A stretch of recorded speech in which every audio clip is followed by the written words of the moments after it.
नमस्कार मित्रांनो, श्री स्वामी समर्थ। सर्वप्रथम सर्वांचे आपल्या श्री स्वामी समर्थ चॅनलवरती खूप खूप स्वागत आहे। स्वामी तुमच्या सर्व चांगल्या मनोकामना पूर्ण करो, तुम्हाला सुखात आणि आनंदात ठेवो, हीच स्वामी चरणी प्रार्थना। तर मित्रांनो, आज आपण पाहणार आहोत आपल्याला नेहमी अशा 3 वस्तू ह्या आपल्या जवळ ठेवायच्या आहे। ह्या वस्तू आपल्या जवळ ठेवल्या तर नेहमी आपल्या कुटुंबाचे संरक्षण होईल। आपल्या कुटुंबावर कधीही वाईट संकट आणि अडचणी ह्या येणार नाही। त्याचबरोबर करणी बाधा, शत्रुतरा, तंत्र आपल्यावर किंवा आपल्या घरावर कधीही होणार नाही, असा हा एक उपाय सांगणार आहे। त्यामुळे हा व्हिडिओ शेवटपर्यंत नक्की ऐका आणि हो, चॅनलला सबस्क्राईब नसेल करेल तर जरूर सबस्क्राईब करा। तर मित्रांनो पहा, बऱ्याच वेळा आपल्या घराला सुद्धा दोष लागत असतात। घरामध्ये अचानक अशी एखादी व्यक्ती येते आणि ती व्यक्ती आपल्या घरामध्ये येण्यापूर्वी आपल्या घरामध्ये खूप चांगलं वातावरण असते, सगळं काही गोष्टी चांगल्या असतात, परंतु असे एखादी व्यक्ती आपल्या घरामध्ये येऊन गेल्यानंतर घरामध्ये अचानक वातावरण चेंज होते। संपूर्ण घरामध्ये नकारात्मकता आल्यासारखं आपल्याला जाणवते आणि घरातली काही माणसं जे असतात ते अचानक चिडचिड करायला लागतात। लहान मुलं असतात ते सुद्धा चिडचिड करायला लागतात। अचानक डोकं दुखायला लागते किंवा लहान मुलांसुद्धा अचानक ताप येत असतो। पहा, तर यासारख्या गोष्टीचे आहेत त्या आपल्या घरामध्ये अचानक एखादी व्यक्ती येऊन गेल्यानंतर न घडत असते। याचबरोबर आपल्या घरातले एखादी व्यक्ती घराच्या बाहेर गेली, घराच्या बाहेर जाताना ती व्यक्ती खूप चांगली होती, आनंदी होती, खूप चांगल्या पद्धतीने आपल्याला सोबत बोलून जाते आणि घरामध्ये आल्यानंतर अचानक चिडचिड करायला लागते, छोट्या गोष्टीवर चिडचिड करत असते। तर तेव्हा ती व्यक्ती बाहेर जाते तर त्या व्यक्तीसोबत अशा काही गोष्टी घडतात की जेणेकरून ती घरामध्ये आल्यानंतर ती घरात अशी वागायला लागते, कारण ती व्यक्ती घराच्या बाहेर गेल्यानंतर अशा एखाद्या व्यक्तीला भेटते किंवा अशा एखाद्या जागेवरती जाते की तिथे गेल्यानंतर तिथली नकारात्मकता जी आहे ती त्या व्यक्तीच्या सोबत सुद्धा आपल्या घरामध्ये येत असते आणि त्या व्यक्तीवर सुद्धा त्या नकारात्मकतेचे प्रभाव जो आहे तो पडत असतो। कारण बाहेरची प्रत्येक जागा जे आहे ती चांगली असते असं नाही।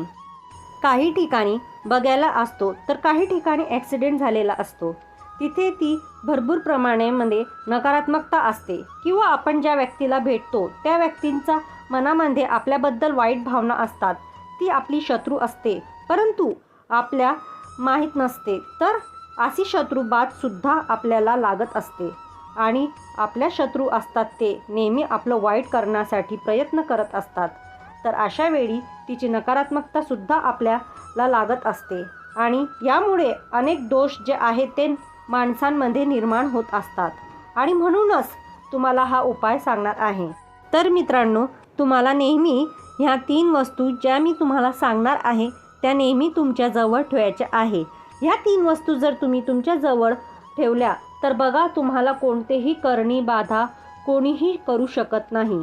त्याचबरोबर शत्रुपीडा, शत्रुबाधी सुद्धा तुम्हाला कधीच होणार नाही। तंत्रमंत्र हे सुद्धा तुमच्यावरती कधी चालणार नाही। त्याचबरोबर आपल्या घरावर सुद्धा कधी होणार नाही आणि आपल्या घरातल्या कुटुंबावरती सुद्धा कधी तंत्रमंत्र, त्याचप्रमाणे करणी बाधा यासारख्या गोष्टी घडणार नाही। असा हा अतिशय प्रभावी उपाय आहे आणि अतिशय प्रभावी ह्या गोष्टीचे आहेत त्या तुम्हाला सांगणार आहे। तर मित्रांनो, पहिली गोष्ट म्हणजे बिबवा। तर तुम्ही बिबवा हा ऐकला असेल किंवा बघितलाही असेल। गावाकडे शेतातमध्ये बिब्यांचं झाड ही लावली जातात। बिबासुद्धा बऱ्याच ठिकाणी त्याला म्हटलं जाते। तर हा बिबा असतो तर हा आपल्या आणण्याचा आहेत।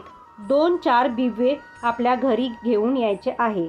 घरी आणल्यानंतर बघा, आपल्याला घरातल्या प्रत्येक व्यक्तीजवळ आपल्याला एक बिबवा जो आहे तो ठेवायचा आहे। त्याचबरोबर बघा, नवरा बायकोची वारंवार भांडण होत असेल, दोघांचं पटत नसेल तर तुम्हाला काय करायचं आहे, एक बिबवा जो आहे जिथे तुम्ही झोपता तर तिथे तुम्हाला त्या गादीखाली एक बिबवा ठेवायचा आहे। नेहमी घरामध्ये वारंवार भांडण वगैरे होत असेल, नवरा बायकोंचं भांडण असेल, मुलामुलांचे भांडण असेल, तर एक बिबवा जो आहे तो तुम्हाला तुमच्या हॉलमध्ये जिथे तुम्ही नेहमी एकत्र बसतात अशा ठिकाणी बिबवा तुम्हाला ठेवायचा आहे. घरात प्रत्येक व्यक्तीजवळ तुम्हाला याला द्यायचं आहे. मग तुम्ही पाकेटमध्ये ठेवा किंवा खिशामध्ये ठेवायचा आहे, जेणेकरून तुम्ही कोणतेही काम करायला बाहेर पडलं की त्या प्रकारे कामामध्ये तुम्हाला यशसुद्धा प्राप्त होईल. यानंतर दुसरी वस्तू मित्रांनो तुम्हाला म्हणजे रुईच्या फूल. आता रुईच्या फुलाचे 2 प्रकार असतात. एक पांढरं फूल असते आणि एक थोडंसं ऑफ व्हाईट कलरसारखं असते. तर जे पांढरी रुई असते बघा, पांढऱ्या कलरची रुईची फुलं जे असतात तर ते फुलं तुम्हाला घेऊन यायचे आहे आणि सांगितल्याप्रमाणे हे फूल तुमच्याजवळ तुम्हाला ठेवायचं आहे. तुमच्या घरातल्या प्रत्येक व्यक्तीजवळ हे एक फूल तुम्हाला द्यायचं आहे.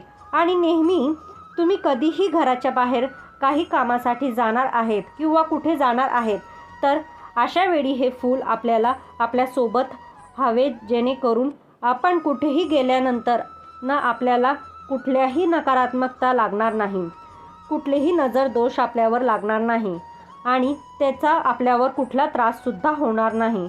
तर यामुळे तुम्ही नेहमी एक पांढऱ्या रुईचं फूल जे आहे ते आपल्यासोबत ठेवायचं आहे. त्याचबरोबर आता मित्रांनो तिसरी वस्तू जे आहे ते म्हणजे काळा धागा.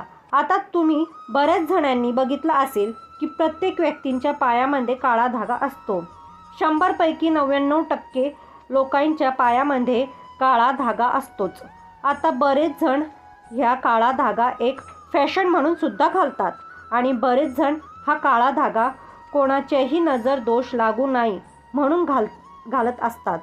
तर खरं तर हा काळा धागा आपल्या पायाला असला तर आपल्याला खरोखर कोणाचीही नजर दोष लागत नाही. तर आपल्याला काय करायचं आहे मित्रांनो, आपल्याला शनिवारच्या दिवशी एक काळा धागा घ्यायचा आहे आणि हा काळा धागा घेऊन आपल्याला मारुतीच्या मंदिरात जायचं आहे आणि हा धागा जो आहे तो मारुतीच्या पायाला लावून आपल्याला घरी घेऊन यायचं आहे आणि तो शनिवारच्या दिवशी आपल्याला पायामध्ये बांधायचा आहे. तर बघा मित्रांनो, जे पुरुष असतात तर पुरुषांनी उजव्या पायामध्ये बांधायचं आहे आणि स्त्रियांनी असेल तर स्त्रियांनी डाव्या पायामध्ये बांधायचं आहे. तर आपल्याला हा मारुतीच्या पायाला का लावून आणायचा आहे, कारण हा धागा बघा हनुमानला संकटमोचन म्हणतात. सर्व शक्तिशाली देवता मानला जातो, संकट दूर करणारा देव मानला जातो आणि हनुमान असे देवता आहेत की बघा यांचा जर नेहमीच आपण सेवा केली तर कोणतीही शत्रू किंवा कोणताही बाधाही आपल्यावर ती होत नाही. यामुळे तुम्हाला हा धागा जो आहे तो त्यांच्या चरणाला लावून आणायचा आहे आणि मित्रांनो त्यांच्या जो पायाला सिंदूर लागलेला असतो ना, तो तुम्ही सिंदूर थोडासा ह्या धाग्याला लावायचा आहे. हे अतिशय उत्तम असेल तर आवर्जून तिथला सिंदूर तो आहे तो धाग्याला लागलाच पाहिजे. अशा पद्धतीने तुम्ही त्या पायाला लावलेला किंवा जर सिंदूर चुकलेला असेल तर काही हरकत नाही, त्यांच्या चरणी तुम्ही लावून आणायचा आहे आणि तो धागा तुम्हाला तुमच्या पायात बांधायचा आहे. आणि मित्रांनो घरातल्या सगळ्या व्यक्तींच्या पायामध्ये तुम्ही हा बांधला तरीसुद्धा चालेल, कारण पहा जर हा धागा आपल्या पायात असेल तर कुठलेही तंत्र मंत्र करणी बाधा ही आपल्यावरती चालणार नाही. जर आपल्याला दोष लागलेले असतील तर आपण प्रयत्न करूनसुद्धा आपल्याला कुठलेही क्षेत्रामध्ये यश मिळत नाही, आपले कुठलेही महत्त्वाचे कामही पूर्ण होत नाही. यामुळे या 3 पैकी तुम्हाला जी वस्तू तुमच्याजवळ नेहमी ठेवणं शक्य होईल आवर्जून ठेवा. 3ही ठेवा असं म्हणणार नाही, परंतु 3 पैकी तुम्हाला जी शक्य होईल ती तुम्हाला तुमच्या जवळ ठेवायची आहे. आता बऱ्याच जणांचा असं सुद्धा प्रश्न पडला असेल की बिबवा हा कसा असतो आणि तो कुठे भेटेल. तर बिबवा हा एक मसाल्यामधल्याच एक प्रकार आहे आणि हा विव्वा जो आहे ना तो तुम्हाला कोणत्याही जिथे खडे मसाले भेटतात त्यांच्याकडे हा विव्वा तुम्हाला भेटून जाईल मित्रांनो. किंवा तुम्हाला हा किराणा दुकानामध्ये सुद्धा तुम्हाला हा विव्वा भेटेल, तर तिथून तुम्ही हा विव्वा आणू शकतात. अशा पद्धतीने हा उपाय तुम्हाला करायचा आहे. आणि हो मित्रांनो, जर तुम्हाला हा व्हिडिओ आवडला असेल तर तुमच्या मित्रपरिवारांमध्ये शेअर करा आणि चॅनलला सबस्क्राईब करायला विसरू नका. मित्रांनो, हा व्हिडिओ शेवटपर्यंत ऐकल्याबद्दल खूप खूप धन्यवाद. श्री स्वामी समर्थ.